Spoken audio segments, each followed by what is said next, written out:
तो हम लोगों ने अपनी लास्ट क्लास में कोक का यूज और कार्बन मोनोऑक्साइड का यूज ये पढ़ लिया था कि एज ए रिड्यूसिंग एजेंट हम कब कब कौन कौन सी मेटल ऑक्साइड्स को रिड्यूस करने में यूज कर सकते हैं। और फिर हमने ये देखा था कि कोक को यूज करने का ड्रॉबैक एक तो ये है कि कुछ केसेस में जो रिएक्टिव मेटल्स होती हैं उनके साथ आप कोक का यूज कर नहीं पाते क्योंकि रिएक्शन रिवर्सिबल होती है। ऐसी एग्जांपल आपने मैग्नीशियम देखी थी।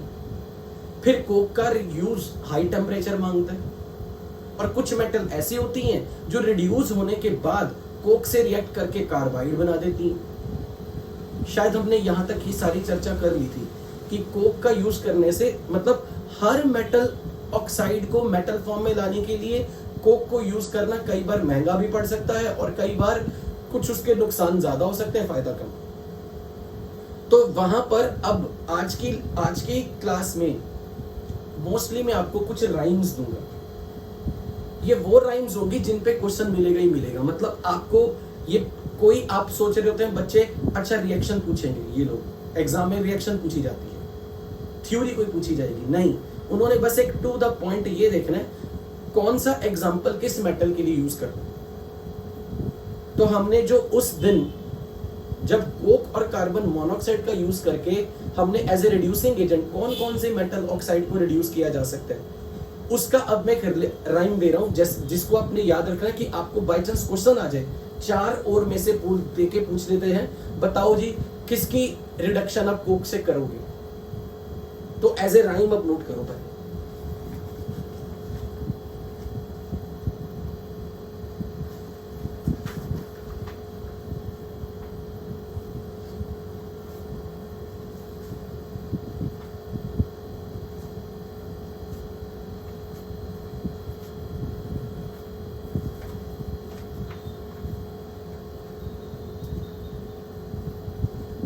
फर्स्ट राइम, फट्टू मनिंदर की जान सुंदर मुलगी में।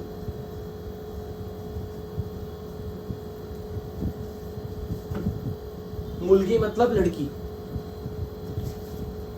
फट्टू का मतलब आयरन, मनिंदर मतलब मैंगनीज, जान मतलब जिंक और यहां पंजाबी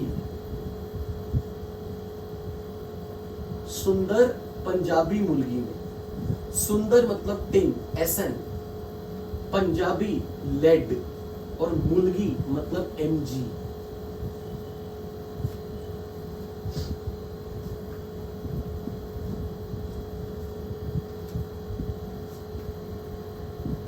यहां पर आपने एज ए राइम भले इसे याद रख लिया पर क्वेश्चन कैसे आ सकता है which of the following ores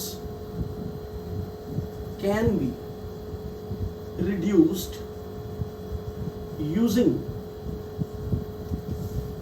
Coke और कार्बन मोनोऑक्साइड। और आपको 1 मिनट,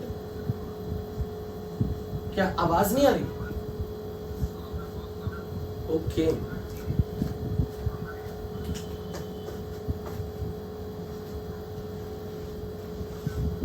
ओके ठीक है।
अब ठीक है, पहले वॉल्यूम देखो, वॉल्यूम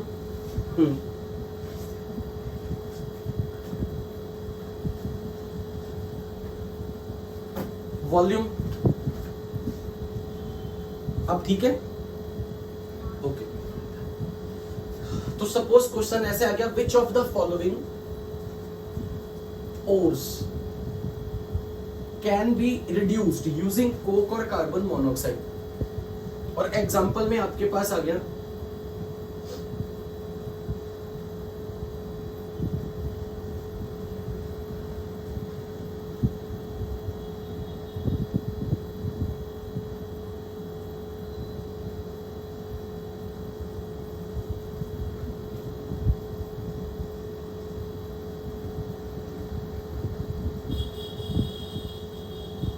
ऐसे, ये 4 चॉइसेस अगर आपके पास आ गई और आपको पूछा जा रहा है इनमें से कौन सी ओर से मेटल लेने के लिए कोक या कार्बन मोनोऑक्साइड को reducing agent as a use कर सकते हैं, तो अब इस हेरोइन की हेल्प लो। तो चेक करके देखो यहां पर क्या आंसर लगाओगे, C and D, C and D. तो क्वेश्चन इस तरीके से आपको आपके सामने आएंगे। अब हमने इस चैप्टर में कौन कौन से रिड्यूसिंग एजेंट पढ़ने हैं, कोक या कार्बन मोनोऑक्साइड जो हम पढ़ चुके हैं। अभी हम आज की क्लास में पढ़ेंगे reduction using aluminium, reduction using TiCl4, reduction using sodium और मैग्नीशियम, रिडक्शन यूजिंग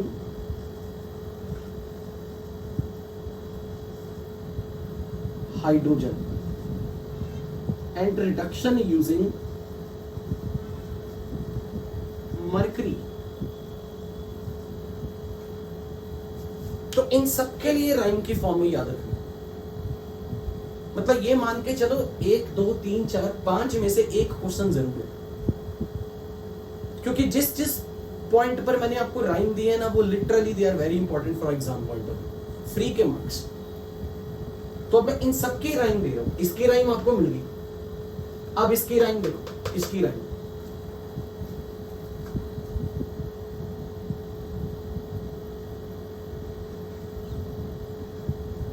बेकार आलू कचरे में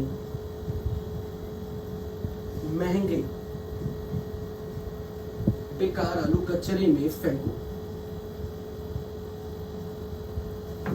महंगे इज फॉर मैंगनीज, बेकार इज फॉर बेरी बोरॉन, आलू इज फॉर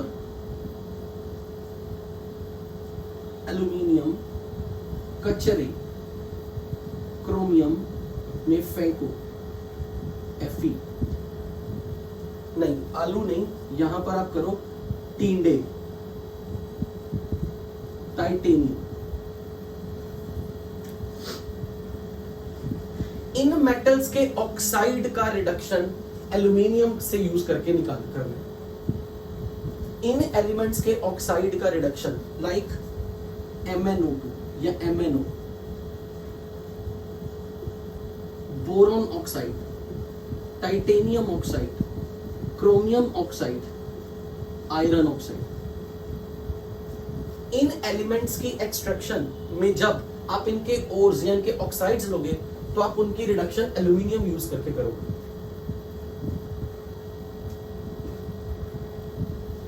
पहले मैं इसके लिए आ रहा हूं, रिडक्शन यूजिंग हाइड्रोजन।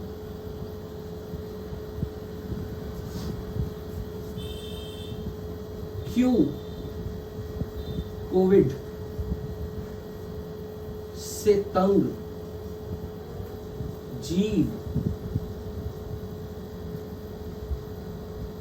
जीवों की मौत हुई?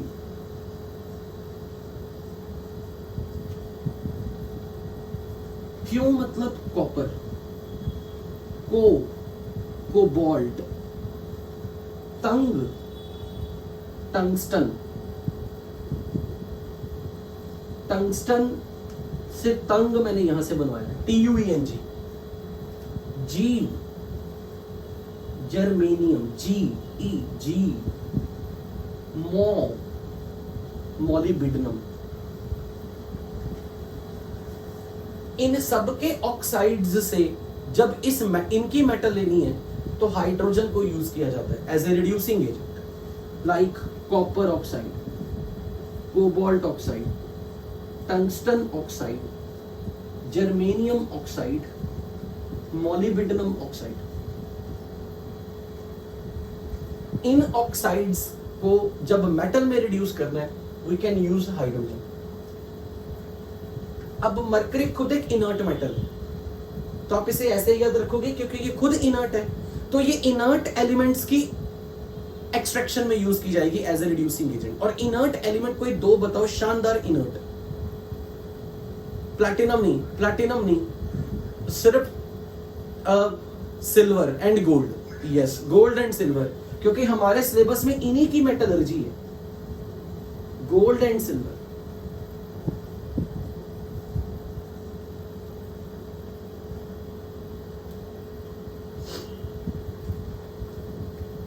जो मेटल इनर्ट है खुद ही मरकरी, तो वो इनर्ट मेटल्स की एक्सट्रैक्शन में यूज हो रही है। आप इसे ऐसे याद रखो। इसका यूज किसकी एक्सट्रैक्शन में करना है? टाइटेनियम। टाइटेनियम क्लोराइड से टाइटेनियम लेने के लिए हम इसका यूज करेंगे।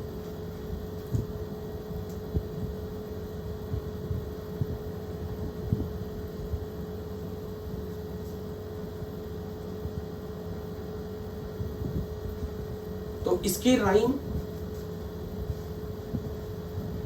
नाना मांगे टीना। नाना सोडियम, मांगे मैग्नीशियम, टीना टाइटेनियम। टाइटेनियम की एक्सट्रैक्शन में सोडियम या मैग्नीशियम का यूज करना है। एल्यूमिनियम की एक्सट्रैक्शन कब करनी है? जब इन ऑक्साइड्स को उनकी मेटल फॉर्म में लाना है।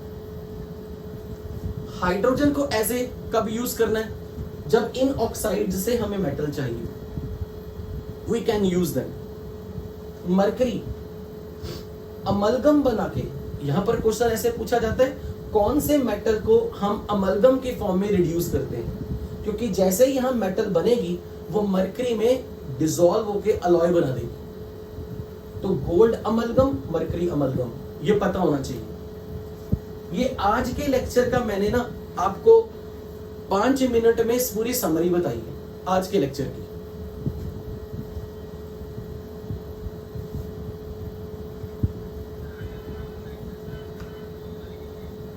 हाँ, for the one oxide you can have more than one method depending on the conditions, depending on the various factor, it is selectively chosen at that instant कि हमें कौन सा reducing agent यूज करना है।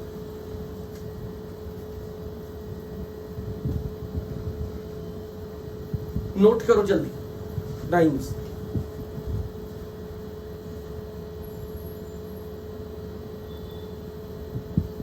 क्योंकि कुछ सवाल ऐसे होते हैं जो वहां पर कभी भी रीजन की फॉर्म में पूछे ही नहीं जाते, तो उनके रीजन जान भी लोगे तो रीजन जानने से तब भी उनको बाद में याद तो रखना ही पड़ता है, तो इसलिए बेटर है कि राइम बना दो। हाँ जी,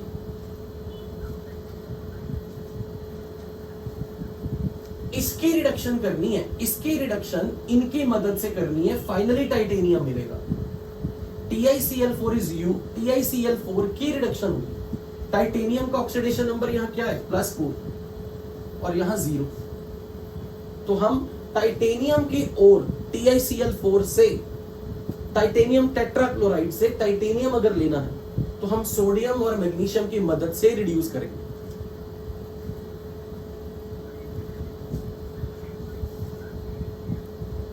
ये ऑक्साइड और नहीं है, ये हेलाइड और है।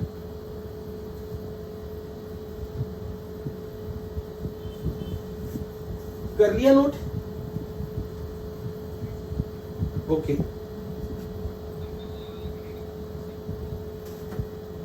किसका? इनका। कोक और कार्बन मोनोऑक्साइड नंबर 1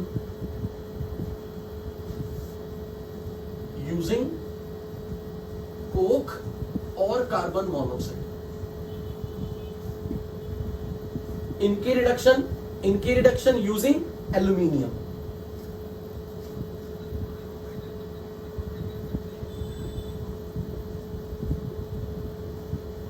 तू समझा ही नहीं, हम सोडियम की रिडक्शन कहां करवा रहे हैं? Sodium magnesium will be used as reducing agent, they will be used as reducing agent to get titanium from TiCl4। TiCl4 से टाइटेनियम अगर लेना है तो रिड्यूसिंग एजेंट के तौर पे क्या लोगे? सोडियम और मैग्नीशियम।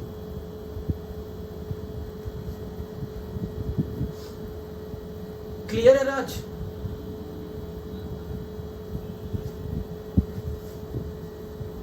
इनकी रिडक्शन के लिए क्या यूज करना है? इनकी रिडक्शन के लिए एल्यूमिनियम, इनकी रिडक्शन के लिए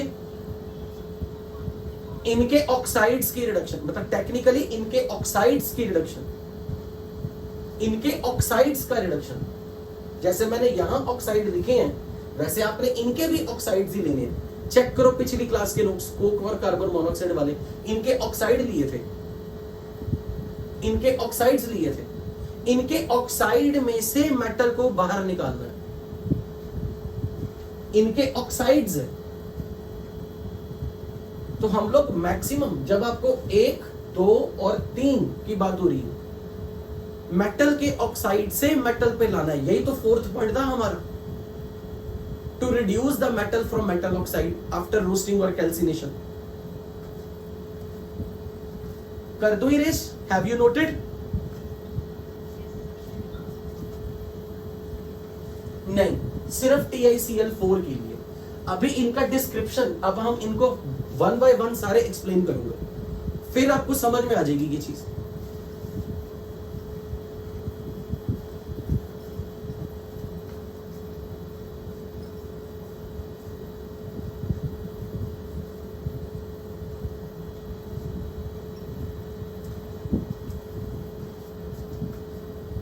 ओके, तो अब आप हेडिंग बनाओगे अल्यूमिनो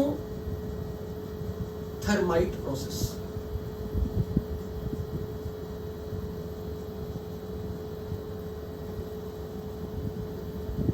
या यूं कह दो reduction using aluminium as a metal.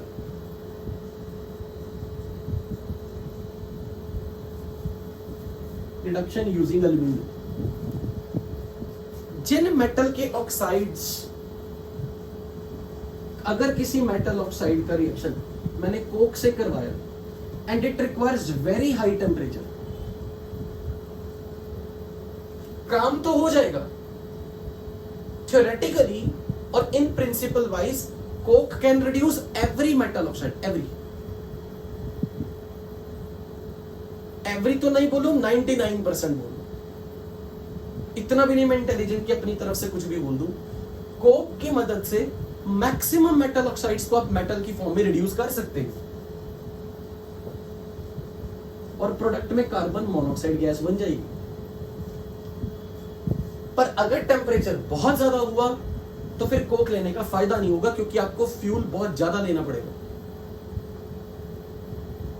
और मेटल भी पॉसिबली कोक के साथ रिएक्ट करके कार्बाइड बना देगी। इन जनरल जहां आप किसी मेटल ऑक्साइड को मेटल में रिड्यूस करने के लिए कोक का यूज करना हमें महंगा पड़ सकता है या कोक का यूज करना हमें नुकसान दे सकता है, तो वहां हम एल्यूमिनियम की हेल्प लेते हैं। मेटल ऑक्साइड में से एल्यूमिनियम के साथ रिएक्शन करवाई जाती है सिर्फ इसलिए क्योंकि aluminium has very high tendency to react with oxygen. Aluminium को Al2O3 बनना बहुत पसंद है, कारण इस मॉलिक्यूल की स्टेबिलिटी इज एक्स्ट्राऑर्डिनरी लार्ज। क्योंकि जब एल्यूमिनियम से Al2O3 बनता है, huge energy is release, delta H is highly negative. और जिस रिएक्शन का delta H will be very negative, उस रिएक्शन का delta ji will be also negative. जिस रिएक्शन का delta H is very negative, उस रिएक्शन का डेल्टा जी भी बहुत ज्यादा नेगेटिव होगा। यानी कि जिस कंपाउंड की स्टेबिलिटी ज्यादा, यानी कि जिस रिएक्शन का डेल्टा एच नेगेटिव, रिएक्शन में बनने वाला प्रोडक्ट इज हाईली स्टेबल, ऐसे रिएक्शन की delta G is highly negative. ऐसे रिएक्शंस आर वेरी स्पॉन्टेनियस। तो आपको यह पता होना चाहिए कि एल्यूमिनियम को बहुत पसंद है कि वो ऑक्सीजन से रिएक्शन करके एल्यूमिना बने, क्योंकि एल्यूमिनियम रिएक्टिव मेटल है, और रिएक्टिव मेटल की नेचर क्या होती है? वो ऑक्सीडाइज होना चाहेगा या वो रिड्यूस होना चाहेगा? ऑक्सीडाइज होना चाहेगा, और यहां एल्यूमिनियम ऑक्सीडाइज हो रहा है, क्योंकि एल्यूमिनियम रिएक्टिव मेटल है, it wants to get oxidise. पर प्रॉब्लम ये कि भले ही ये कितना मर्जी स्टेबल क्यों ना हो, एल्यूमिनियम अपने आप एयर से रिएक्ट नहीं कर सकता। एल्यूमिनियम को हीट करना पड़ता है, टेम्परेचर देना पड़ता है। एक सर्टेन टेम्परेचर तक जब तक मैं एल्यूमिनियम को गर्म नहीं करता, इसके पास एक्टिवेशन एनर्जी नहीं आएगी जो इसे इस चीज की एबिलिटी दे कि ये ऑक्सीजन से रिएक्शन करे। क्योंकि एल्यूमिनियम जब तक ऑक्सीजन से रिएक्ट करेगा, ये तभी पॉसिबल है जब एल्यूमिनियम के पास एक्टिवेशन एनर्जी इनफ हो, जो उसे रूम टेम्परेचर पे नहीं मिलती। इसलिए एल्यूमिनियम की रिएक्शन अगर ऑक्सीजन के साथ करा के Al2O3 बनाने, it needs activation, so we need to heat it at very high temperature. पर एक बार आपने इसको इतने टेम्परेचर पे पहुंचा दिया जिससे ये एयर से रिएक्ट करके एल्यूमिना बना ले, अब ये रिएक्शन अपने आप होगी, क्योंकि इसका डेल्टा जी नेगेटिव है।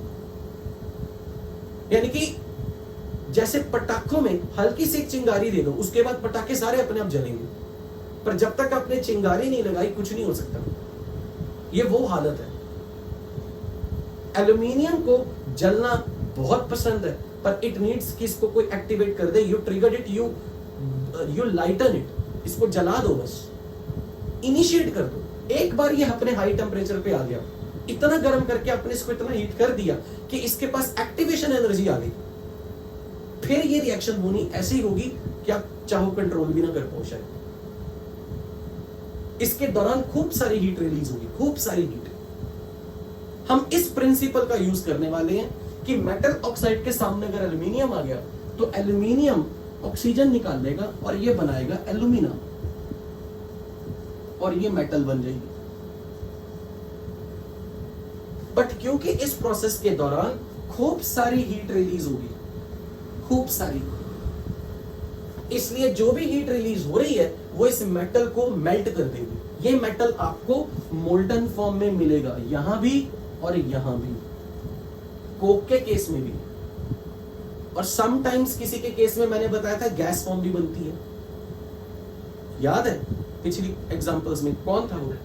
जिंक के केस में, जिंक के केस में वो वेपर्स फॉर्म में आ जाता है। तो यहां भी वैसा है, एल्यूमिनियम का यूज करना और खूब सारी हीट रिलीज करना, दैट इज कॉल्ड एल्यूमिनोथर्माइट।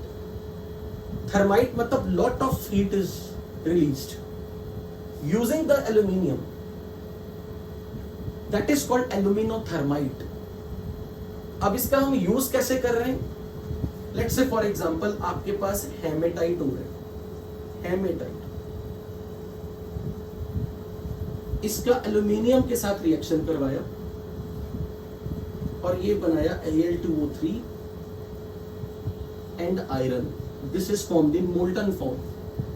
अगर बोरॉन ऑक्साइड लिया, एल्यूमिनियम के साथ रिएक्शन करे होके आपने बनाया Al2O3, बैलेंसिंग कर लेना, 2 बोरॉन, इसी तरह titanium,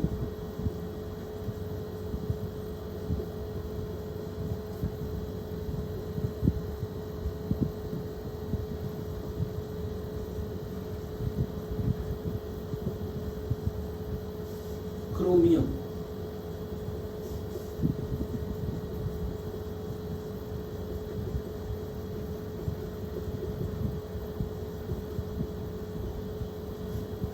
manganese,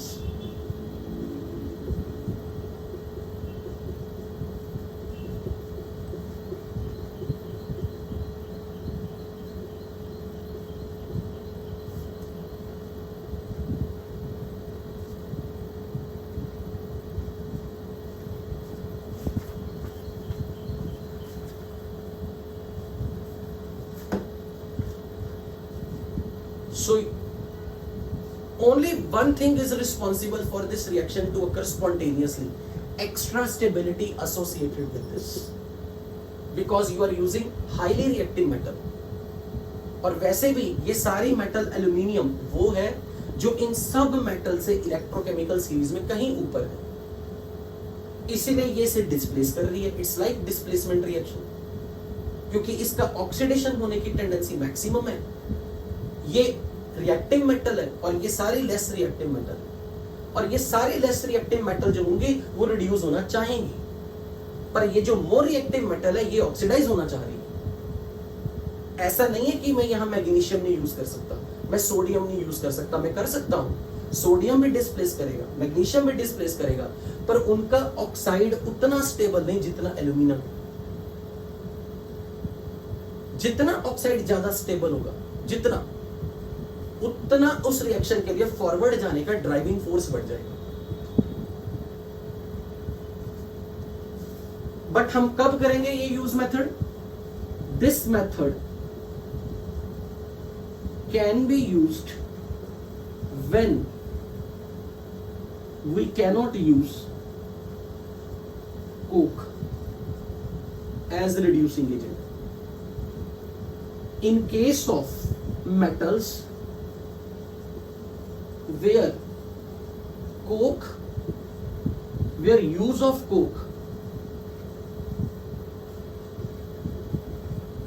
coke requires very high temperature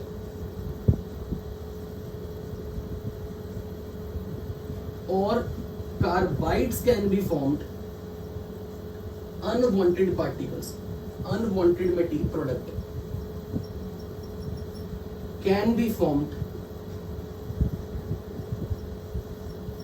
There we will use aluminium as reducing agent.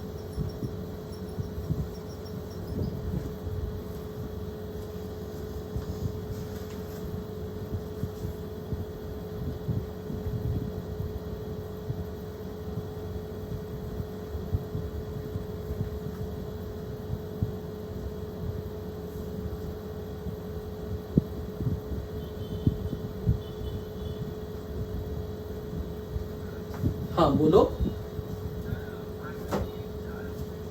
सबके लिए, हाँ सबके लिए आप चाहे Fe3O4 भी ले सकते हैं. यहां भी मैंगनीज के बहुत सारे ऑक्साइड है. Mn3O4 भी ले सकते हैं, MnO भी ले सकते हैं.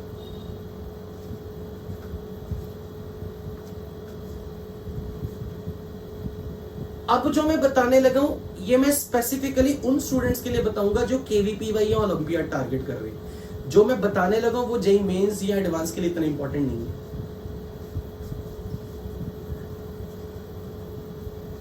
अभी भी कट रहा है.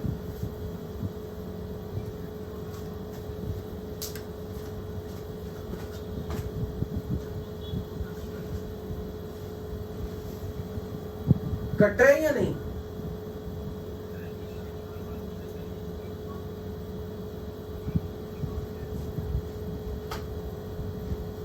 बोर्ड जो कट रहा है वो राइट साइड से ऊपर नीचे कहां से?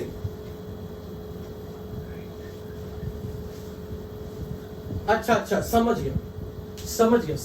एक मिनट, अभी हो जाती प्रॉब्लम.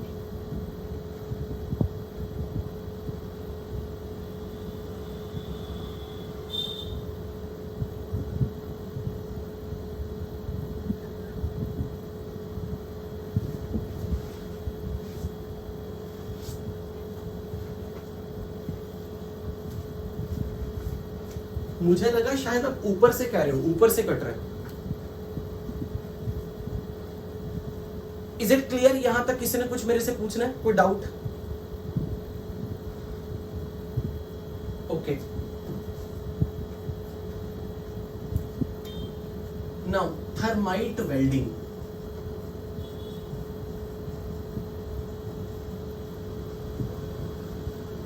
जो मैं डायग्राम बना रहा हूं इट्स ऑप्शनल, आपको ड्रॉ करना है या नहीं, ये आपकी मर्जी है.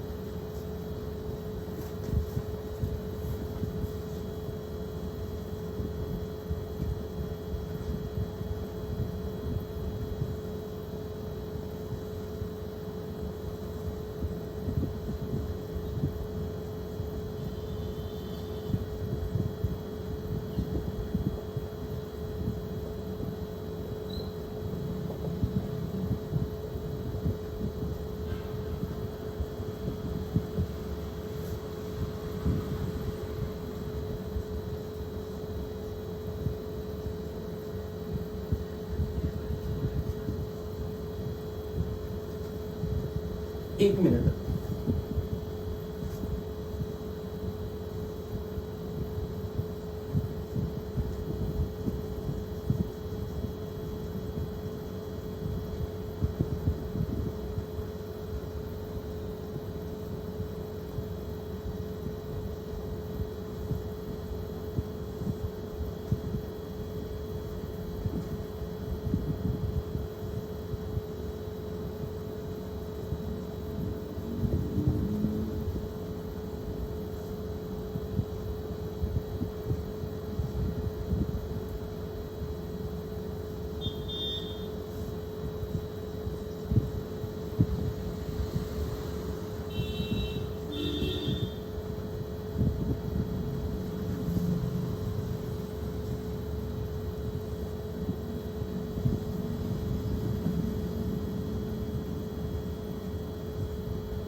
क्या कैमरा हिल रहा है क्या?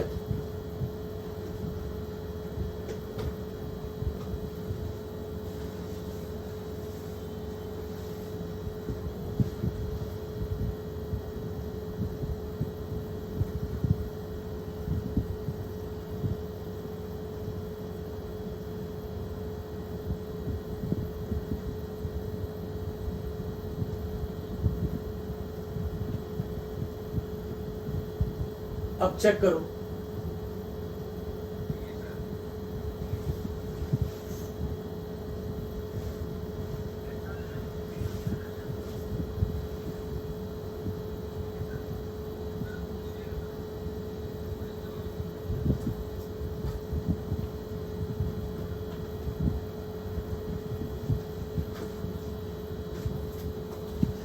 देखो यहां पर एक क्रूसिबल भट्टी टाइप की है, मिनी भट्टी समझ लो। इसमें ना मान लो मैंने ये ओर ली, हेमेटाइट और एल्यूमिनियम, ये रेशो इंपॉर्टेंट है 3:1 रेशो। स्टोशियोमेट्री वाइज मुझे एल्यूमिनियम डबल लेना चाहिए, जबकि रियलिटी में कायदे से ये ज्यादा लेना पड़ता है। प्रैक्टिकल प्रॉब्लम है ये, तो आपको ये पता होना चाहिए कि दोनों 3:1 रेशो में लिए जाते हैं। इसके ऊपर हमने पाउडर बनाया, पाउडर की एक लेयर डाली हुई है which is KClO3, potassium chlorate and barium peroxide, और साथ में ये मैग्नीशियम की टेप है।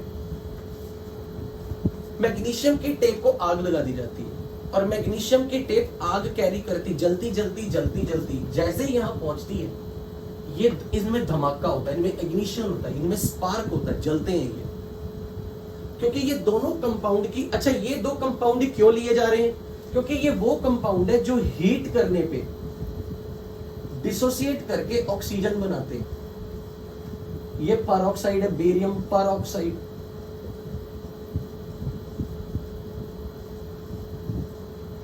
इन दोनों की प्रॉपर्टी है कि जैसे ही they will catch the fire, they will release oxygen, and this oxygen help in combustion, इसलिए इसकी हेल्प ली जा रही है।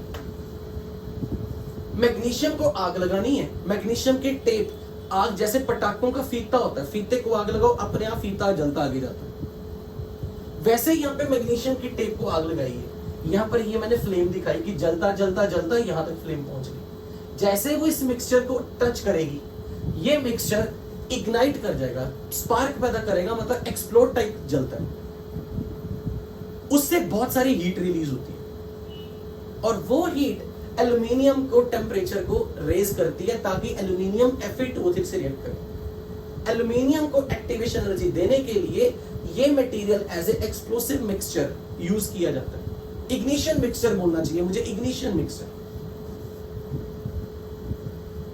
Ignition mixture.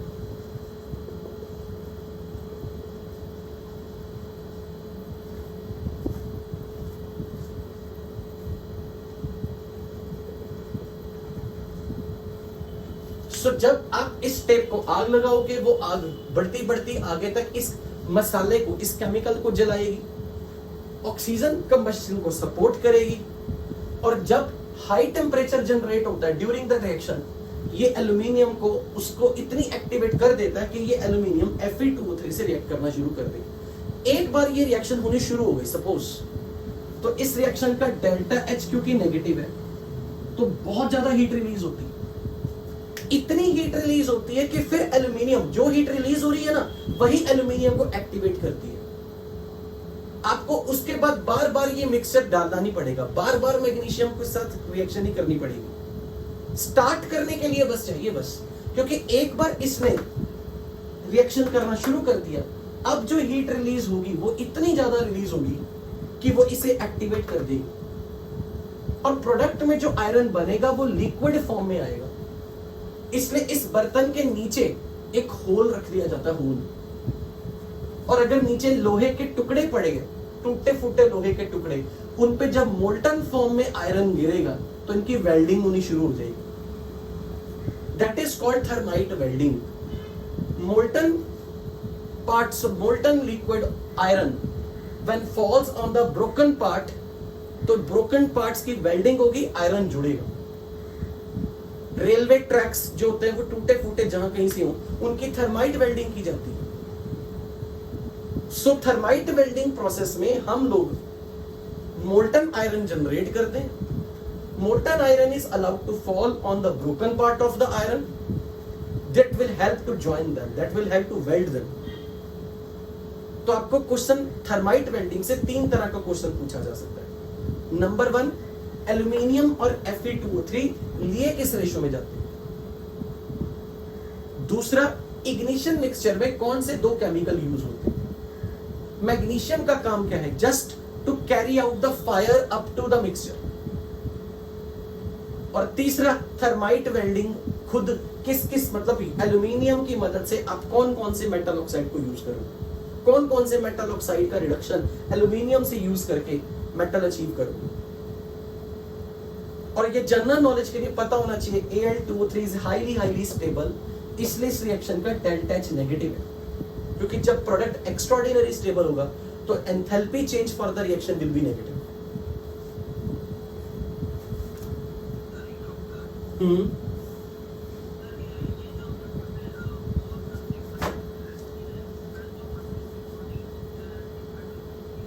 ये मेटल तो आप कोई भी ले लो, कोई ऐसी मेटल लो जो इतने हाई टेम्परेचर पे रिएक्टिव ना हो।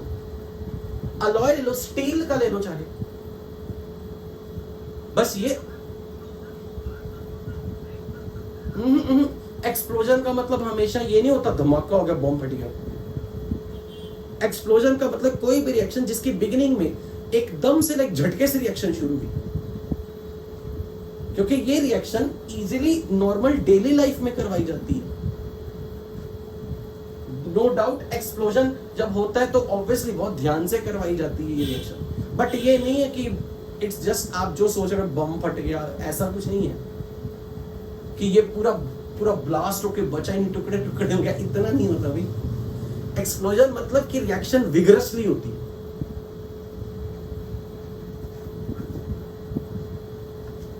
हाँ बिल्कुल, ओके, हाँ बोलो।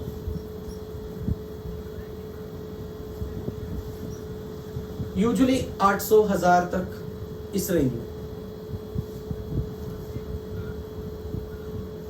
नहीं, क्योंकि कोक वेरी गुड, ये अच्छा क्वेश्चन पूछा।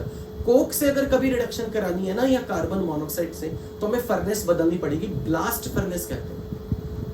अगर आपको कभी भी कोक डाल के coke as reducing agent use करे और very high temperature is required, तो वहां रिवर्बरेटरी फर्नेस नहीं जाती, वो काम हम करवाते हैं ब्लास्ट फर्नेस में।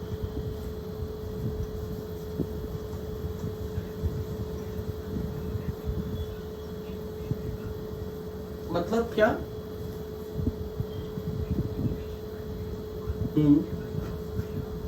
हाँ हाँ हाँ, बाकियों के लिए ये रेशो मैंने इसलिए कोट नहीं की क्योंकि वेल्डिंग में तुम आयरन को यूज करते हैं ना, तो थर्माइट वेल्डिंग का नाम तो सिर्फ आयरन के लिए वर्ड यूज किया जाता है। ओके बच्चों, अब यहां पे क्वेश्चन ही आएगा, जैसे मैंने यहां पे कोई मेटल ऑक्साइड लिया, एल्यूमिनियम यूज किया। क्यों यूज किया? 2 कारणों से। एक तो एल्यूमिना बनेगा जो कि स्टेबल है, दूसरा एल्यूमिनियम इस मेटल से ज्यादा रिएक्टिव है, it can displace it. Reactive metal की अगर लिस्ट में हम सिर्फ इनको काउंट करते हैं, एस ब्लॉक की metals plus aluminium, these are basically very reactive metal. जिन रिएक्टिव मेटल्स की, जिन मेटल्स का E nought reduction potential is very negative, ये रिएक्टिव मेटल्स है अपने पास। रिएक्टिव मेटल के तौर पे मैं एल्यूमिनियम को यूज कर रहा हूं, तो क्वेश्चन ये आता है कि क्या हम मैग्नीशियम यूज कर सकते हैं, क्या हम सोडियम यूज कर सकते हैं? आइडियली यस, क्योंकि एस ब्लॉक एलिमेंट्स तो एल्यूमिनियम से भी ज्यादा रिएक्टिव है। तो कई बार आपसे छोटी छोटी रिएक्शन पूछ ली जाती है। लेट्स से फॉर एग्जांपल आपको किसी ने कह दिया B2O3 है, इसमें मैग्नीशियम डाल दिया, हाँ जी,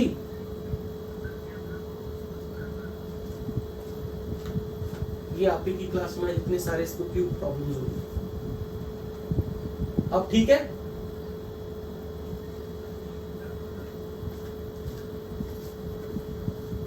कई बार आपसे ये रिएक्शन ऐसे पूछ लिए जाते हैं, B2O3 विद सोडियम।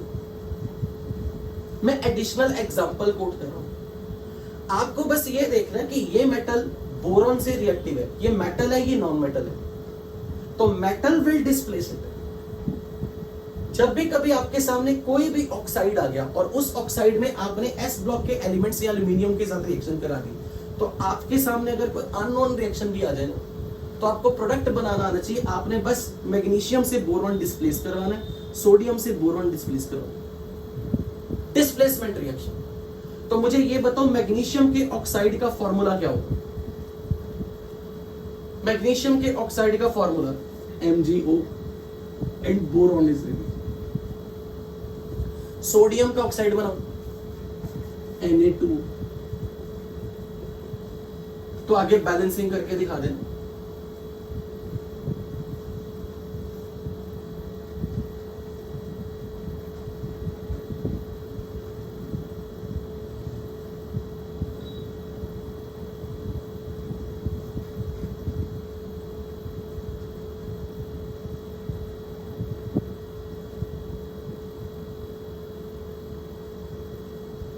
तो 2 से डिवाइड कर दूं, हाँ ये बन जाएगी B2O3 प्लस 3 सोडियम, नहीं, यहां पर 12 है, 12 है, तो यहां 6,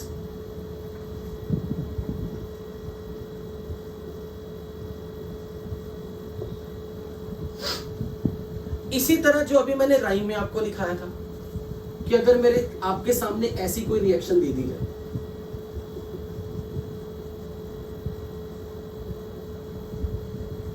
तो which is reactive metal, titanium या सोडियम? एस ब्लॉक मेटल या D block metals? S block metals.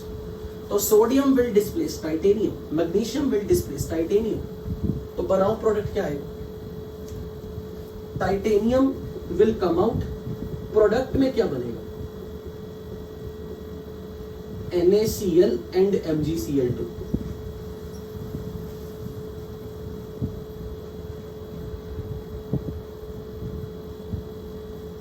तो ये जो मैंने आपको राइम में लिखाया था, नाना मांगे टीना, तो नाना मतलब सोडियम, मांगे मतलब magnesium. Sodium magnesium are used to obtain titanium from TiCl4।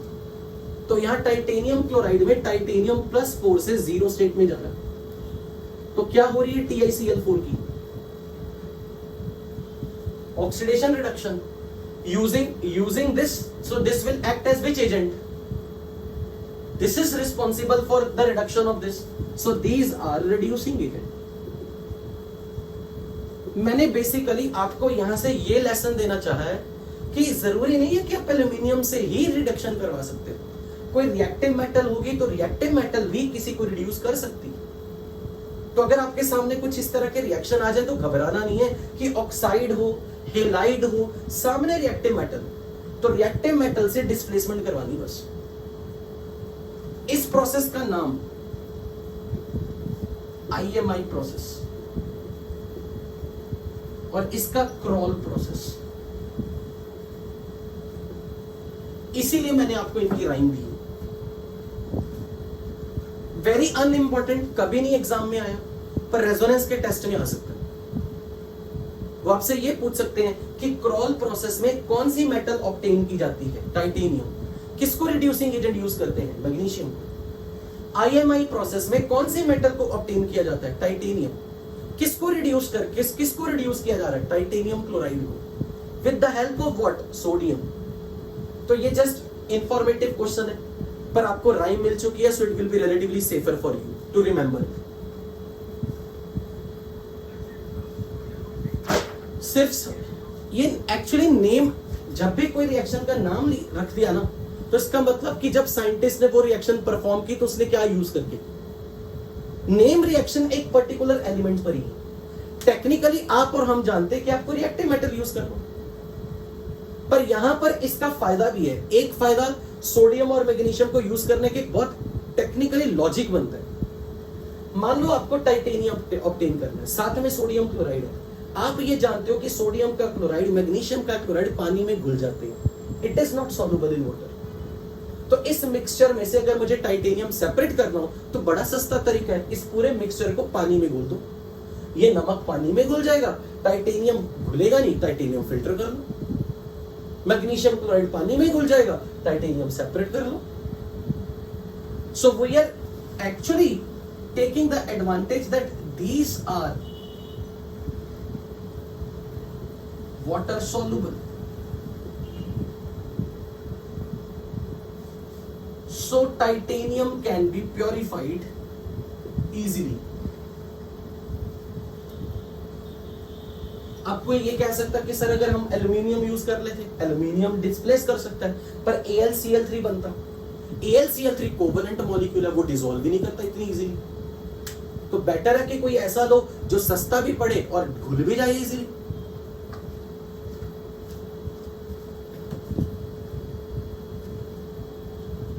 बाकी जो हाइड्रोजन वाले रिएक्शंस हैं, जिन मेटल्स के ऑक्साइड्स को रिड्यूस करने में प्रॉब्लम ये है कि वो कार्बन से यूज कर कोक के साथ कार्बाइड बना दें, या एल्यूमिनियम के साथ उनका रिएक्शन नहीं हो रहा, तो ऐसे केस में हम वर्स्ट केस में हाइड्रोजन प्रेफर करते हैं। जैसे आपने राइम लिखी थी अभी, चेक करो हाइड्रोजन के लिए राइम लिखी थी। हाइड्रोजन को एज ए रिड्यूसिंग एजेंट कौन कौन से मेटल ऑक्साइड्स में हम यूज कर सकते हैं? क्यों कोविड की वजह से तंग लोगों की मौत हुई? तो जैसे फॉर एग्जांपल आपके पास कॉपर ऑक्साइड है, इसके केस में हम कोक नहीं यूज कर पाते। इसका रीजन कुछ और है, वो भी आप एलिंगम डायग्राम में सीखोगे। Coke can not be used to reduce this, तो मैं यहां पर कोक यूज नहीं कर सकता हूं। एल्यूमिनियम यूज कर सकता हूं, ऐसा नहीं कि मैं एल्यूमिनियम यूज नहीं कर सकता। नहीं सॉरी, इसके केस में तो एल्यूमिनियम भी नहीं यूज कर सकते। रीजन एलिंगम डायग्राम में समझोगे। एल्यूमिनियम रिएक्टिव मेटल है, नो डाउट रिएक्टिव मेटल है, पर एल्यूमिनियम के केस में यहां पर बहुत ज्यादा हाई टेम्परेचर चाहिए, अल्टीमेटली हाई। इसका रीजन आपको एलिंगम डायग्राम में समझ आ जाएगा। इन शॉर्ट मैं ये कहना चाह रहा हूं कि जिन मेटल के ऑक्साइड्स से मेटल लेके आनी है, और आप कोक भी यूज नहीं कर सकते, एल्यूमिनियम भी यूज नहीं कर सकते, तो वहां हम हाइड्रोजन का यूज करते हैं। It also act as reducing agent.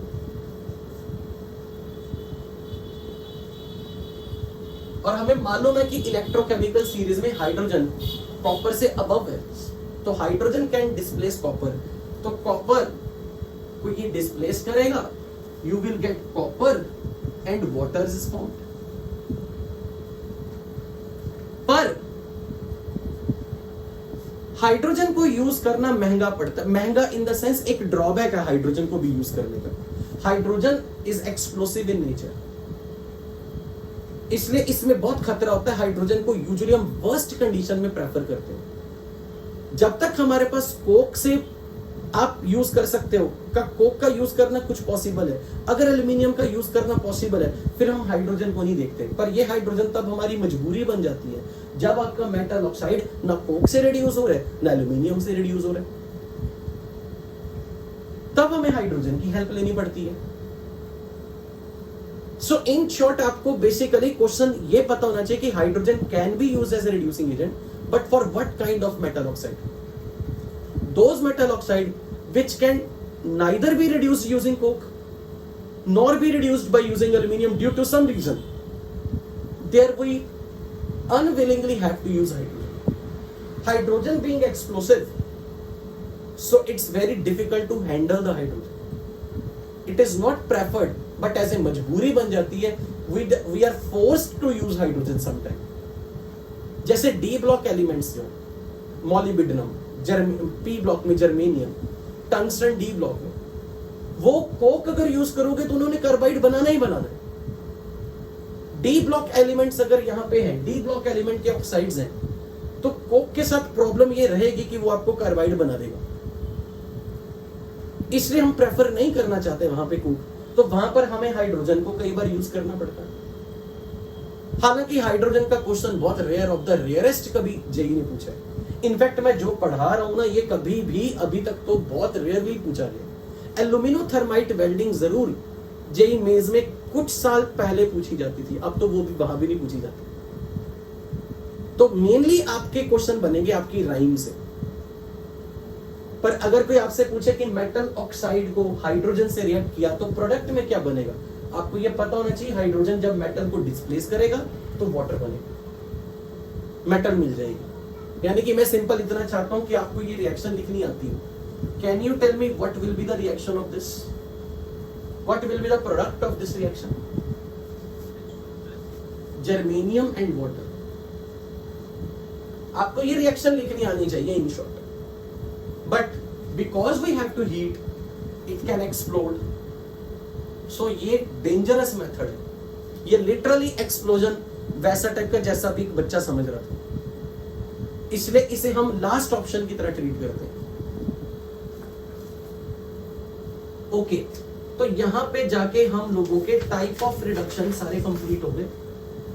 और एक जो अमलगमेशन मेथड मैंने बताया, अमलगमेशन मेथड सिर्फ याद ही रखना है कि गोल्ड और सिल्वर की एक्सट्रैक्शन में हम मरकरी को as a reducing agent use करते हैं. जस्ट वो इंफॉर्मेटिव है, वो याद ही रखना बस.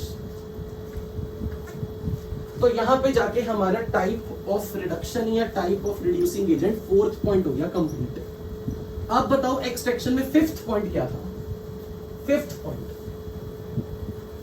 Refining of the purification of the metal. और नहीं, प्योरिफिकेशन ऑफ द मेटल या रिफाइनिंग ऑफ द मेटल हम लास्ट में करेंगे, उससे पहले हमें बहुत कुछ करना है. तो अभी हम नए टॉपिक पे जाने वाले हैं. हेडिंग बनाओगे आप, एलिंगम डायग्राम.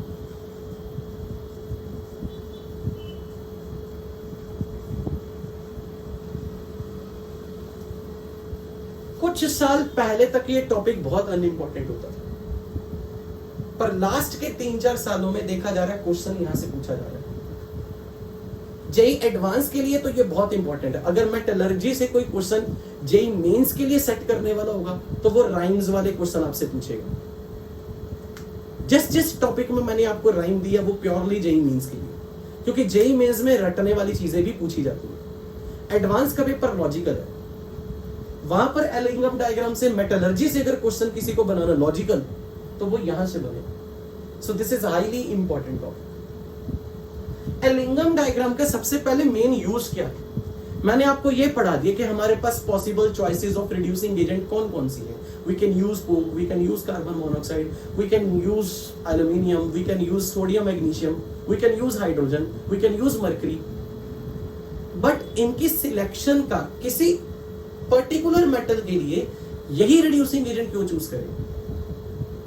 अगर मेरे पास सेम मेटल को रिड्यूस करने की पॉसिबल चॉइसेस हैं कि I can use iron, I can use aluminium, I can use as well coke, मैं किसको प्रेफर करूं?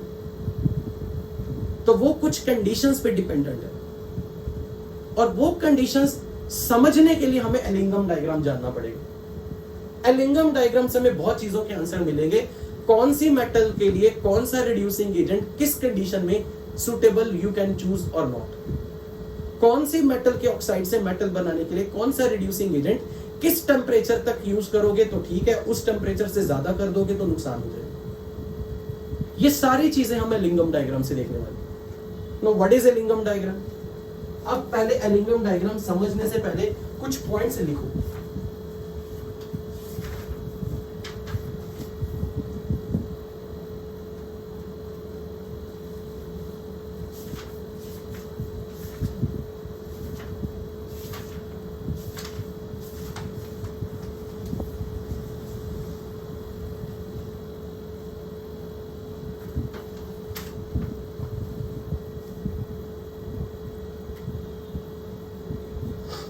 लिखो इसको। Number 1, 2 questions can be answered using a lingam diagram.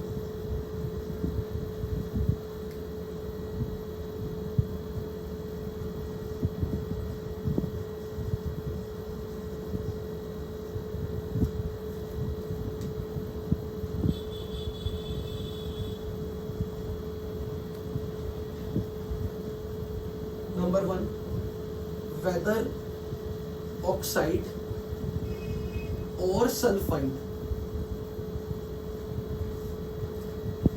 is to be selected for the reduction to get metal.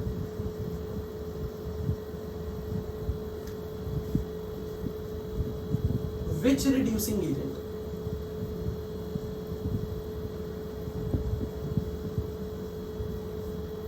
would be suitable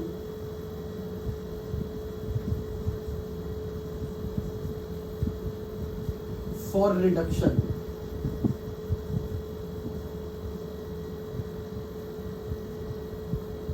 for a given substance? Under what conditions?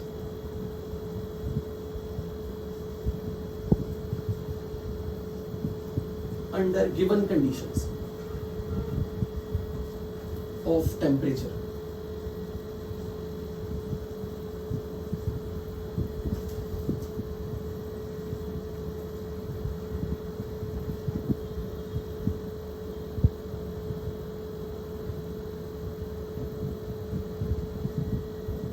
A metal which is at higher position in electrochemical series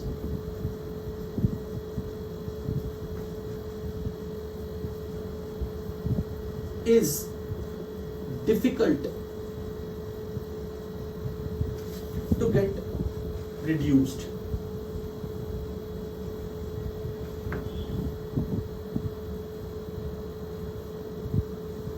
As we move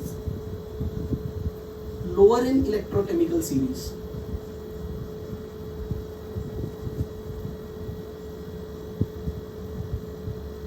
reduction of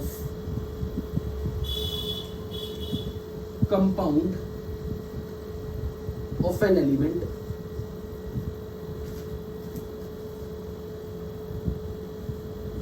to get that element becomes easy.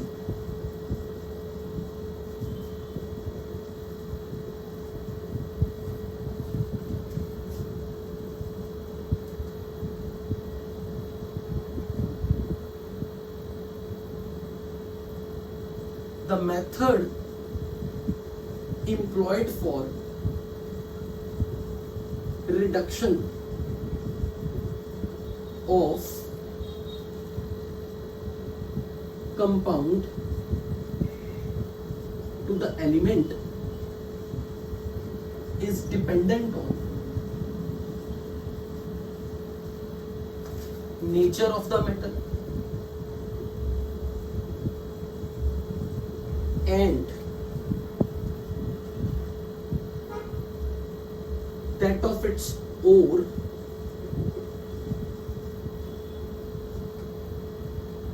can be related to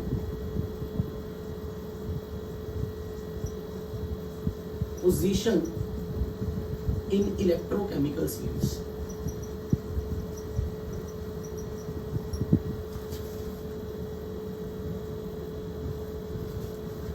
Related to its position, यहां पे ये word add कर दूंगा, its position.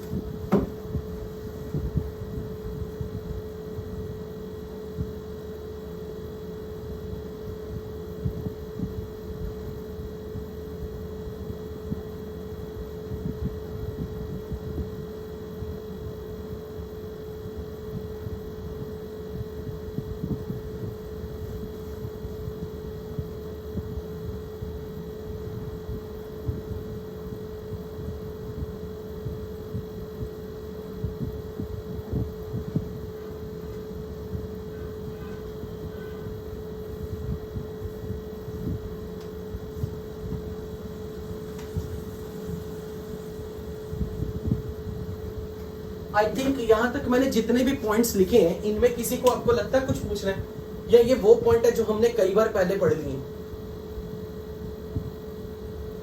Accept this to, ये दो छोड़ दो, इनको मैं एक्सप्लेन करूंगा।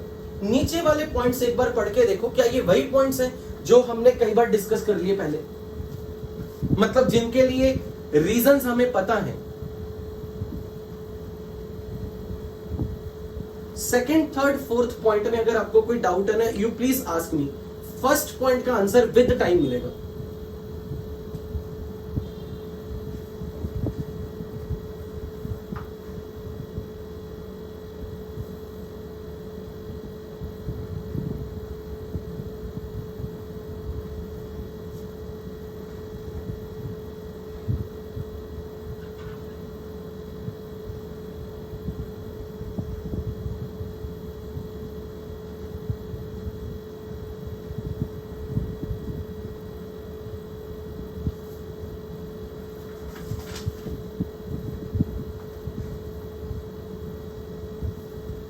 राइट? हाँ बोलो, क्या फोर्थ क्या? ओके, हमने ये बोला है कि मान लो कि आपके पास कोई ओर है, कोई ऑक्साइड है, कोई कंपाउंड है, लेट्स से जिंक ऑक्साइड है। जिंक ऑक्साइड को रिड्यूस अगर करना है तो जिंक ऑक्साइड को रिड्यूस करने के लिए कौन सा रिड्यूसिंग एजेंट यूज करें? तो ये सिलेक्शन इस चीज पे डिपेंड करती है कि आपके जिंक ऑक्साइड में जो मेटल है जिंक, उसकी पोजीशन इलेक्ट्रोकेमिकल सीरीज में कहां है। आप कोई ऐसा रिड्यूसिंग एजेंट यूज करोगे, वो डिपेंड करता है कि आपकी मेटल कौन सी है जो आपको मिलेगी, क्या वो आपकी रिएक्टिव मेटल तो नहीं। लेट्स से फॉर एग्जांपल ये जिंक ऑक्साइड है, मैंने यहां पे मेटल को ले ली रिड्यूसिंग एजेंट। अब टेक्निकली होना चाहिए था कि ये मेटल ऑक्साइड मिले और साथ में जिंक बने। ये इस चीज पे डिपेंड करता है कि आप कौन सी मेटल होगे, कि ये ऐसी मेटल हो जिसकी पोजीशन इलेक्ट्रोकेमिकल सीरीज में जिंक से ऊपर हो।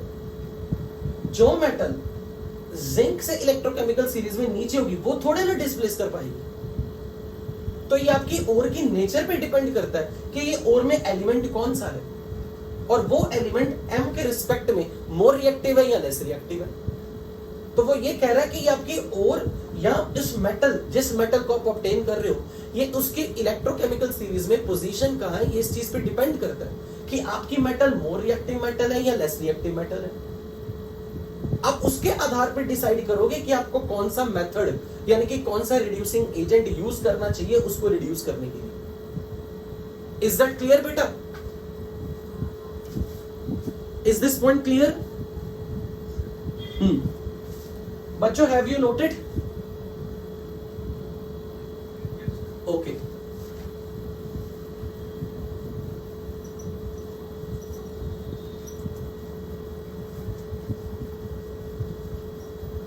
अब आप हेडिंग बनाओगे important points regarding Ellingham diagram.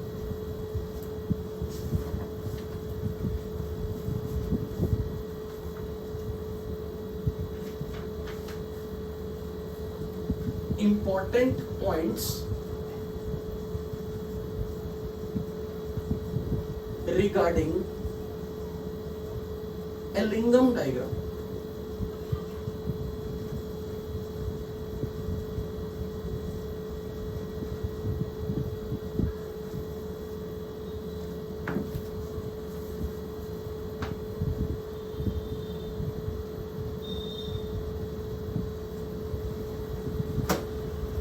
Ellingham diagram में हम स्टडी कर रहे हैं, किस चीज की स्टडी कर रहे हैं?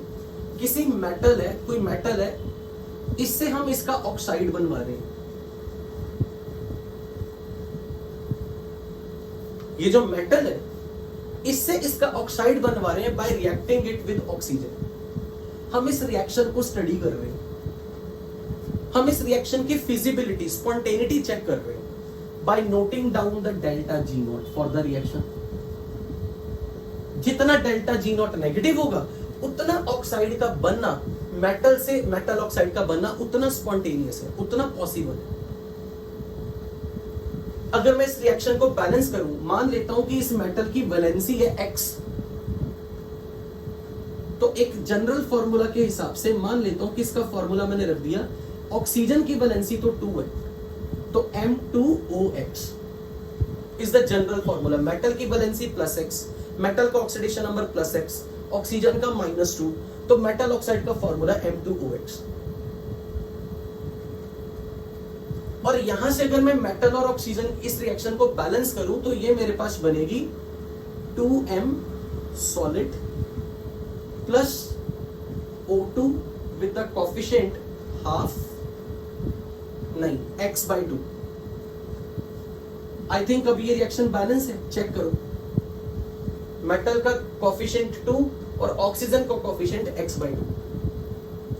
इन जनरल अगर मैं यहां पर MXOY करके लिखता, वेयर x is 2, अगर जनरल फॉर्मूला लिखता MYOX, तो फिर यहां पर आप अकॉर्डिंगली कोफिशिएंट y लिख सकते हो। अगर आपने यहां y लिखा, वेयर y की वैल्यू इज 2, क्योंकि जनरली ऑक्साइड बनाते वक्त ऑक्सीजन अपना -2 स्टेट ही रखेगा, ना भी बनाओ आप ऐसे ही रखो, कुछ दिक्कत नहीं। अगर मैं इस रिएक्शन में per mole oxygen, for 1 mole oxygen, check करो इस रिएक्शन का delta G for 1 mole oxygen, तो मुझे इस पूरी इक्वेशन को x/2 से डिवाइड करना पड़ेगा। यहां पर जो भी इस रिएक्शन का डेल्टा जी आया, जितनी भी वैल्यू आई, मान लो -3200 किलो जूल, ये इसके 1 मोल के लिए ये वैल्यू आई। अगर कोई मुझे ये कह दे कि इस रिएक्शन का डेल्टा जी चेक करो फॉर 1 मोल O2, तो मुझे इस पूरी इक्वेशन में O2 के कोफिशिएंट को अगर 1 बनाना है, 1, तो मैं इस पूरी इक्वेशन को किससे मल्टीप्लाई करूं? पूरी इक्वेशन को किससे नंबर मल्टीप्लाई करूं कि ऑक्सीजन का कोफिशिएंट 1 बन जाए? 2 से तो नहीं, 2/x, बिल्कुल। So if I multiply the equation by 2/x on both sides, तो ये बनेगी equation O2 which is gas, metal का कोफिशिएंट कितना बन जाएगा? 2/x, 4/x, और यहां से M2OX का कोफिशिएंट बन जाएगा 2/x। कोई हैरानी नहीं, क्वेश्चन में आपको वो ऐसा फॉर्मूला दे दे MYOX, तो फिर आपने घबराना नहीं है, आपने पहले यहां पर बैलेंस करना है। मेटल का कोफिशिएंट तब आप रखोगे y, ऑक्सीजन का कोफिशिएंट रखोगे x/2, ऐसे इक्वेशन लिखो। और अगर आपको 1 मोल O2 के लिए बोला है, तो 2/x से मल्टीप्लाई करोगे तो यहां 2y/x आएगा। अगर आप 2/x से मल्टीप्लाई करोगे, 2y/x कर लोगे ना, अगर उन्होंने क्वेश्चन में ऐसे लिख के दिया, बोलो। तो इस रिएक्शन का जो डेल्टा जी वैल्यू आएगी, ये आ जाएगी जितनी भी ये नंबर है इंटू 2/x। हम इस रिएक्शन का किसी कंपाउंड के, किसी ऑक्साइड के गिवन नंबर ऑफ मोल्स का यूजिंग 1 मोल O2 हम डेल्टा जी नॉट स्टडी कर रहे हैं एलिंगम डायग्राम में, कि इस रिएक्शन की स्पॉन्टेनिटी हमें चेक करनी है, और हमें यह देखना है कि इस रिएक्शन की स्पॉन्टेनिटी का टेम्परेचर के साथ क्या रिलेशन है।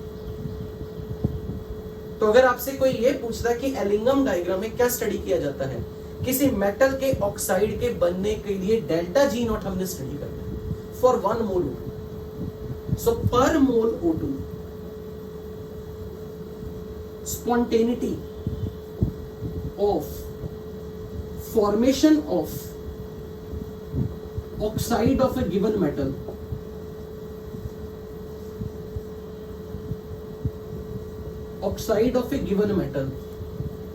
is studied. Oxide of a given metal is studied in terms of delta G.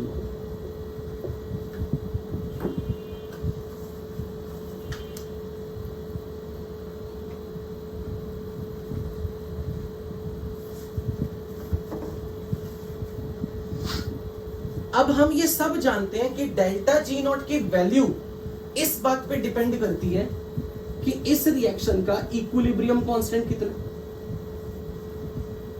You know this relation from thermodynamics, delta G not is -2.303 RT log के इक्विलिब्रियम। इस रिएक्शन का equilibrium constant जितना ज्यादा होगा, delta G not उतना negative होगा, मतलब इस रिएक्शन की फॉरवर्ड जाने की टेंडेंसी उतनी ज्यादा होगी। किसी ऑक्साइड की थर्मल स्टेबिलिटी या ऑक्साइड की स्टेबिलिटी उसके डेल्टा जी नॉट से देखी जाएगी। मोर नेगेटिव डेल्टा जी नॉट मतलब उतना ऑक्साइड ये ज्यादा स्टेबल है, और इसकी स्टेबिलिटी इस चीज पे डिपेंड करेगी कि इस रिएक्शन का इक्विलिब्रियम कांस्टेंट कितना ज्यादा है। तो हमें जो डेल्टा जी नॉट स्टडी करना है वो ये देखना है कि इस ऑक्साइड के बनने के लिए के इक्विलिब्रियम कितना बड़ा फिगर है। जिस मेटल के लिए उसके ऑक्साइड का के इक्विलिब्रियम ज्यादा होगा, उस ऑक्साइड का बनना इज मोर स्पॉन्टेनियस। ऐसी मेटल हमेशा ऑक्सीडाइज फॉर्म में रहना चाहेगी, ऐसी मेटल हमेशा अपना ऑक्साइड बनाना चाहेगी। और हमें मालूम है कि delta G naught can be written as delta H naught minus T delta S naught. तो अगर मैं इस इक्वेशन में यहां पर इस डेल्टा जी नॉट का ग्राफ टेम्परेचर से देखूं, पर कौन सा डेल्टा जी नॉट? उस रिएक्शन का जिसमें मैंने पर मोल O2 स्टडी की। मैं ये डेल्टा जी नॉट की वैल्यू देखा, ना कि ये। सो एलिंगम डायग्राम में we plot a graph between delta G naught versus temperature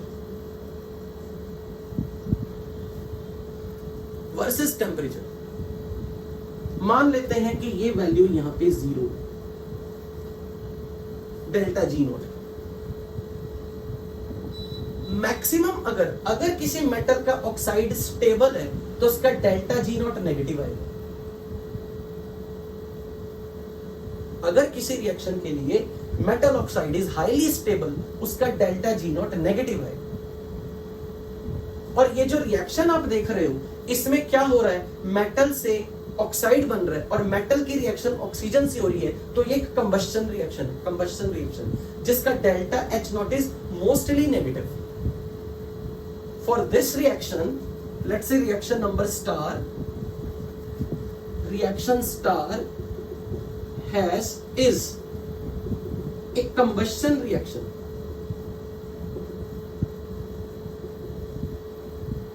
So its delta H is negative generally. और एलिंगम डायग्राम में हमने ग्राफिकल स्टडी करनी है किसकी? डेल्टा जी नॉट की वर्सेस टेम्परेचर की। So in Ellingham diagram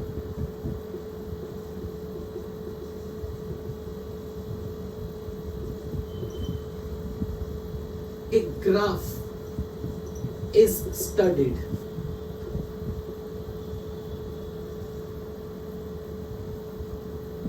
A graph is plotted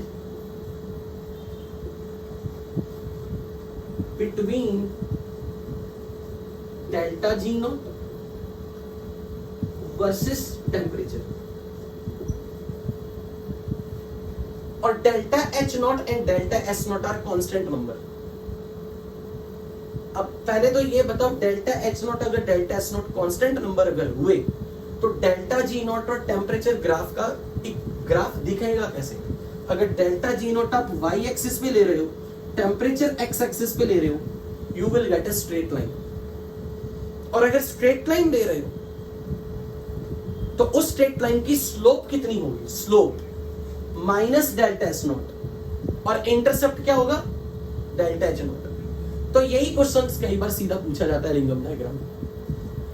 जो चीजें आपको बहुत इंपॉर्टेंट पता होना चाहिए कि एलिंगम डायग्राम में ग्राफ में y वेरिएबल क्या है, x वेरिएबल क्या है। y variable is delta G not, x variable is temperature.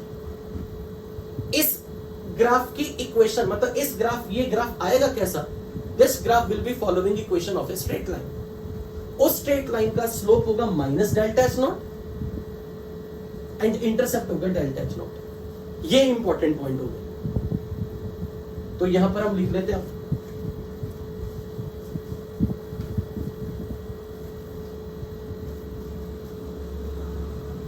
Graph in Ellingham diagram is a straight line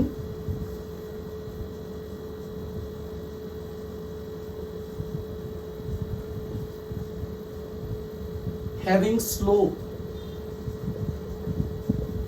minus delta S naught and intercept delta H naught. But क्योंकि मैंने ये बोला कि किसी मेटल को oxygen की प्रेजेंस में react करना, इट इज कंबशन रिएक्शन, और कंबशन रिएक्शन में delta H is mostly negative, तो इस ग्राफ में इंटरसेप्ट नेगेटिव रहेगा, और नेगेटिव इंटरसेप्ट है तो ये ग्राफ यहां से स्टार्ट होंगे कहीं बिलो 0 लाइन. अब ये ग्राफ ऊपर की तरफ जाएगा या नीचे की तरफ जाएगा, ये इस चीज पे डिपेंड करता है कि इस रिएक्शन में, ये जो रिएक्शन हो रही है, इस रिएक्शन में माइनस डेल्टा एस नॉट का साइन कैसा है, क्योंकि स्लोप तो माइनस डेल्टा एस नॉट है ना. अब ये चीज यहां चेक करो, अगर ये सॉलिड है और ये भी सॉलिड है, और आप गैस से सॉलिड बना रहे हो, गैस से सॉलिड, तो एंट्रोपी चेंज नेगेटिव होगा या पॉजिटिव होगा? नेगेटिव होगा. तो डेल्टा एस अगर नेगेटिव है तो minus delta S nought positive आएगा. So most of the time this equation is having the graph which is having the positive slope. Graph ऐसा नहीं दिखेगा, किसी किसी केस में दिख भी सकता, बट मैक्सिमम टाइम ये जो ग्राफ आएगा ये ऊपर की तरफ बढ़ता हुआ दिखेगा, पर ग्राफ रहेगा 0 वाले पॉइंट से स्टार्ट, वो नीचे से ही होगा, क्योंकि it is a combustion reaction. Combustion reactions are generally exothermic. So exothermic होने के कारण ये जो इंटरसेप्ट है, ये वैल्यू, ये नेगेटिव ही है. This is delta H not. And whatever the line is having slope, if slope is positive, it means negative delta S naught is positive, means delta S naught is negative. And if slope is negative, means delta S naught is negative, means delta S naught is positive. But क्योंकि इस reaction में हम ये देख रहे हैं कि 1 मोल gas से सॉलिड बन रहा है, तो जनरली ड्यूरिंग रिएक्शन स्टार, इस रिएक्शन की बात हो रही है, ये डेल्टा जी नॉट उस रिएक्शन के लिए जहां पर मोल O2 था. So during the reaction star delta S naught is negative as gas is being converted into solid. Therefore, slope of the line, which is minus delta S naught, is क्या लिखूं? Negative, positive? Positive. तो ये question आपसे Ellingham diagram के important पूछे जाते हैं. यहां तक किसी को कोई डाउट?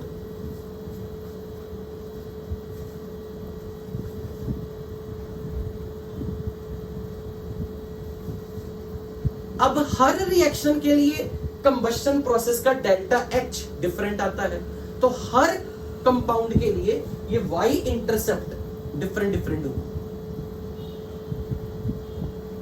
अगर मैंने मेटल बदल दी तो इसका इंटरसेप्ट भी बदल जाएगा, क्योंकि delta H not depend on nature of the material, delta S not depend on nature of the material. अगर इस प्रोसेस का delta H not large negative हो, अगर ये प्रोसेस में कंबशन हो रहा है, तो कंबशन की ये जो डेल्टा एच नॉट की वैल्यू है, अगर मैंने सोडियम का कंबशन कराया डेल्टा एच नॉट कुछ और होगा, मैग्नीशियम का कंबशन कराया डेल्टा एच नॉट कुछ और होगा, जिंक या कॉपर का कंबशन कराया तो डेल्टा एच नॉट कुछ और होगा. डिफरेंट मेटल्स के लिए you change the metal, your line का starting point will be different. जितना किसी मेटल के लिए ये जो ग्राफ है ये नीचे से स्टार्ट होगा, इसका मतलब उसका डेल्टा एच उतना ज्यादा नेगेटिव है, और जितना डेल्टा एच नेगेटिव होगा मैं कह दूंगा कि ये कंपाउंड इज वेरी स्टेबल. क्योंकि more negative delta H for this reaction, क्योंकि आप खुद बताओ मुझे, थर्मोडायनामिक्स आप पढ़ चुके हो, इस रिएक्शन का delta H not for this reaction आप कैसे लिखोगे? Enthalpy of formation of M2OH into its coefficient 2/x minus enthalpy of formation of O2 into its coefficient 1, enthalpy of formation of metal into its coefficient 2/x। अब मुझे ये सोच के बताओ, thermodynamics में, थर्मोकेमिस्ट्री में आपने क्या सीखा था? जब एलिमेंट अपनी स्टैंडर्ड स्टेट में हो, प्योर स्टेट में, तो उनके डेल्टा, इनकी एच वैल्यू क्या मानी जाती है? 0। ये नंबर 0 है। अब किसी रिएक्शन का डेल्टा एच नॉट क्या माना जाएगा? सीधा H value for the oxide. और क्योंकि ये कंबशन है तो ये नंबर नेगेटिव है। जितना ज्यादा नेगेटिव उतना इस कंपाउंड का एच वैल्यू नेगेटिव, और जितना इस कंपाउंड का H value negative, it is said to be more stable. तो अगर आपके पास दो ग्राफ ऐसे दिखा दिए जाए, आपने ये नोट कर लिया ना, आपने ये पहले नोट कर लिया ना, ये सारा, एक मिनट राज, ये नोट कर लिया या नहीं? कर लिया हुआ है या नहीं? Okay okay okay, take the screenshot. सबसे पहले एक काम करो, स्क्रीनशॉट लो और ये स्क्रीनशॉट शेयर कर देना ग्रुप में।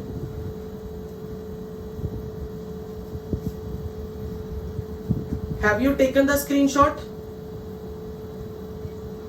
ओके, अब पॉइंट ध्यान से समझना। अब आप अपनी कॉपी में दोबारा बनाओगे एलिंगम डायग्राम। मैं इस टॉपिक में आपसे एलिंगम डायग्राम कम से कम 5 से 6 बार बनवाऊंगा। अब क्वेश्चन ऐसे आएगा आपके पास,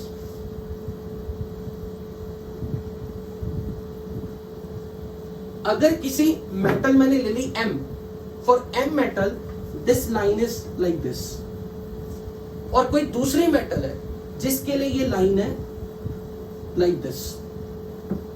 this is for metal M, this is for metal M dash.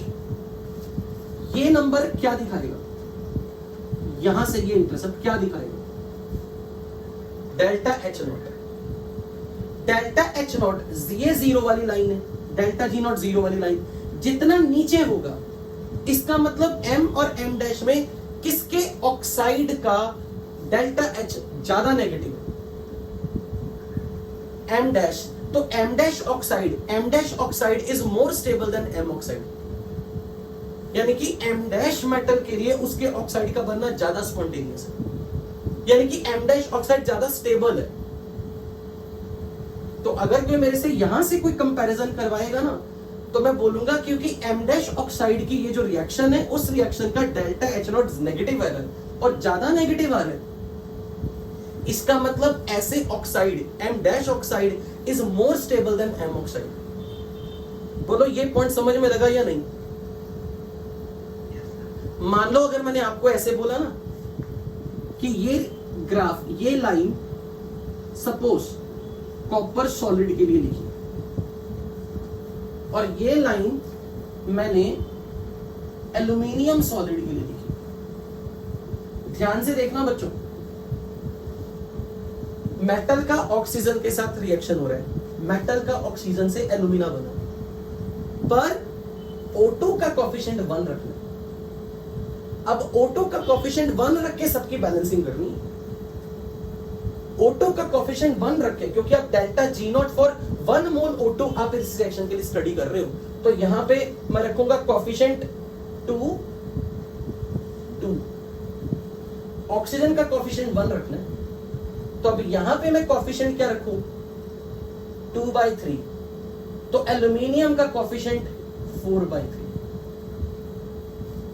अगर आपके पास ये लाइन ऐसे दो दे दी जाती है और मैंने अब आपसे ये पूछा, बताओ कॉपर ऑक्साइड ज्यादा स्टेबल है या एल्यूमिना ज्यादा स्टेबल है, तो स्टेबिलिटी का डिसीजन आप यहां से देखोगे।